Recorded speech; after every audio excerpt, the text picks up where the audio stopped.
유명 축구선수 호날두의 애장품, 루이비통 못지않게 모조품이 많은 브랜드, 빨간색과 초록색의 조화.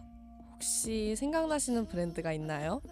악마는 프라다를 입는다 4월 첫째 주 함께할 브랜드는 바로 구찌입니다.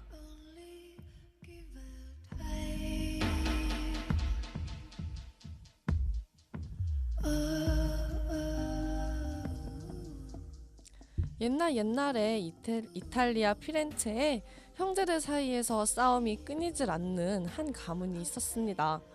형제 간의 싸움에 지친 한 명은 독립을 선언하며 영국으로 건너가고 런던의 사보이 호텔에서 벨보이를 하며 상류 사회를 접하게 됩니다.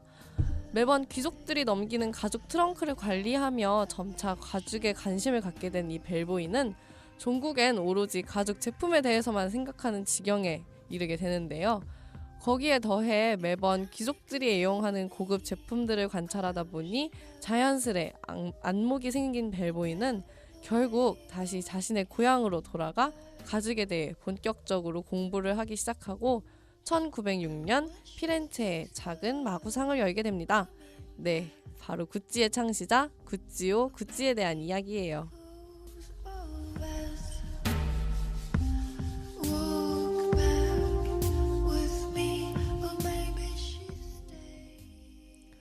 벨보이 시절 익힌 안목과 좋은 가죽 가공 기술 덕이었을까요?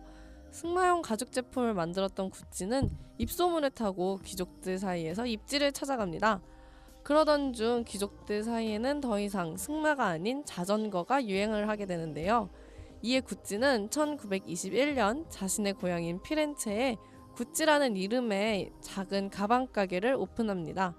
바로 브랜드 구찌의 시작이죠.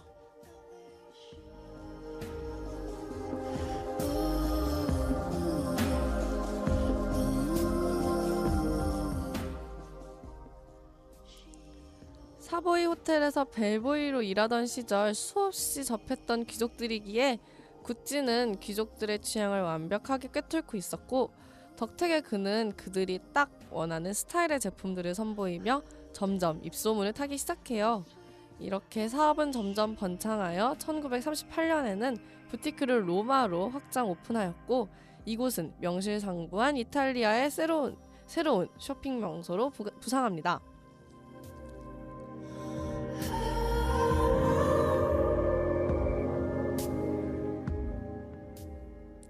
하지만 아직 구찌는 이탈리아 안에서만 유명세를 타고 있었을 뿐 세계적으로는 이름을 떨치지 못해요. 이런 구찌에게 터닝 포인트가 찾아오니 바로 2차 세계대전입니다. 전쟁으로 인해 물자가 부족해지자 구찌 역시 그 위기를 피해갈 수 없었는데요.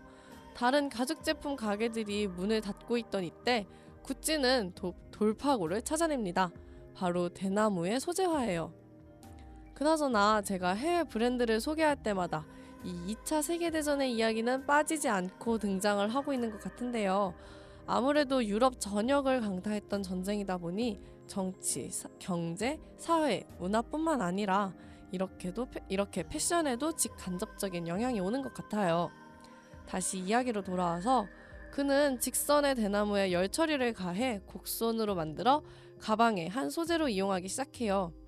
그렇게 탄생한 가방이 바로 구찌의 대표적인 시그니처 백 중 하나, 뱀부백입니다.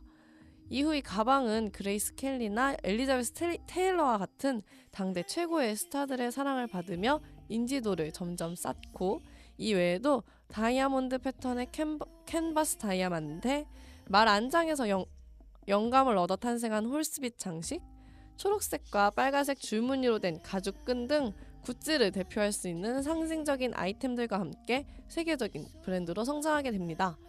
이 모든 업적을 이뤄낸 창립자 구찌오 구찌는 1953년 숨을 거두게 됩니다.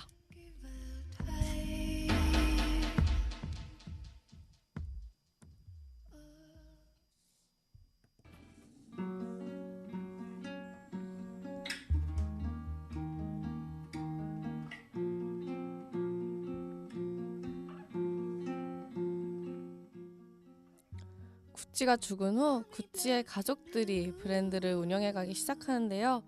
둘째 아들의 미국 및 아시아 진출이 성공적으로 진행되면서 구찌의 가치는 더욱 상승하게 됩니다. 그러던 중 구찌 매장을 방문한 모나코 왕비 그레이스 켈리가 스카프를 구매하고자 하는데요. 구찌에서는 스카프를 제작하지 않아 발길을 돌리는 상황이 생깁니다. 이에 왕비를 응대했었던 구찌의 막내 아들은 구찌의 새로운 라인을 런칭할 필요성을 느끼고 플로라 아이템을 출시합니다. 플로라 패턴의 구두, 스카프, 가방 등을 제공하기 시작한 거죠. 이 또한 전 세계 여성들의 뜨거운 사랑을 받았는데요. 여기서 문제가 발생합니다. 바로 아들들 간의 세력 싸움이죠.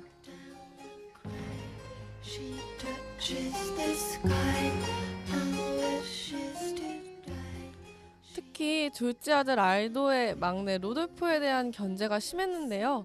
그는 막내의 경영권을 축소시키기 위해 향수 라인에 총력을 기울이게 되고 그의 바람대로 다른 그 어떤 제품보다 월등한 판매량을 보입니다. 이에 너무 취했던 탓일까요? 기존에 희소성 있는 고급 제품의 이미지를 갖고 있던 구찌를 일반 화장품 가게에도 납품하는 등 무분별한 라이센스 남용으로 구찌의 가치는 하락하게 되고 거기에 모조품까지 활개를 치기 시작합니다. 여기에 구찌의 손자가 자신의 아버지를 국세청에 고발하는 등 점점 악화되는 경영 상황에 결국 구찌의 경영권은 모두 투자사에 넘어가게 됩니다. 구찌 가문의 자손들이 구찌에 관여를 하지 못하는 아이러니가 생기게 된 거죠.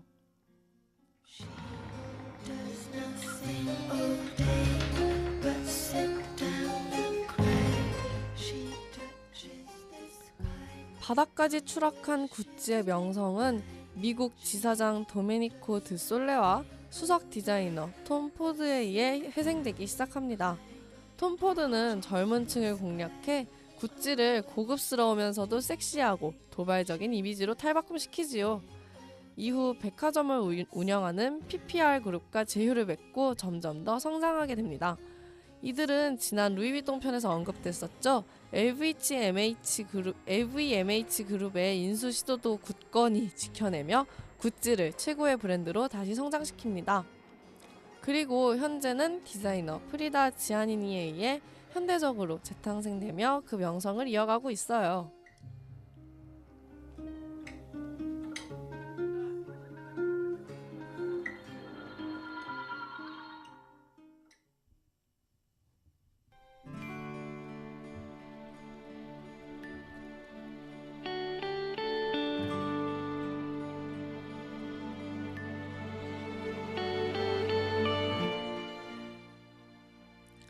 구찌 가문은 디자이너의 천재성을 넘어 경영권을 둘러싼 알력 싸움이 많이 있었는데요.